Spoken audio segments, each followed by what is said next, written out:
এই ঘটনাটা 2012 সালের মেক্সিকোর এক ছোট গ্রাম কোস্টা এজুলেতে ঘটে। জোস সালভেডর এই গ্রামেরই বাসিন্দা ছিলেন। বয়স ছিল 36 বছর। তিনি পেশায় ছিলেন একজন জেলে। 17 নভেম্বর 2012 সালে জোস তার একজন বন্ধুর সাথে সাগরে মাছ ধরতে যায়। তারা যে নৌকায় মাছ ধরতে গিয়েছিল সেটা ছিল মাত্র 7 ফুট। তাদের প্ল্যান ছিল তারা মাত্র 30 ঘন্টা সাগরে অবস্থান করে ফিরে আসবে। সেই জন্য তারা বেশি জিনিসপত্র সঙ্গে নেয়নি। 7 ফুটের নৌকায় একটা ইঞ্জিন আর একটা রেফ্রিজারেটর ছিল, যেখানে তারা মাছ রাখত। তারা মাত্র একদিনের খাবার নিয়ে বের হয়েছিল, কারণ তারা তো আর জানতো না সামনের 438 দিন তাদের সাথে কি ঘটতে চলেছে।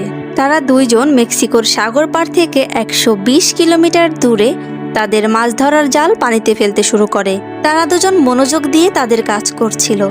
ঠিক সেই সময় আচমকা তুফান শুরু হয়।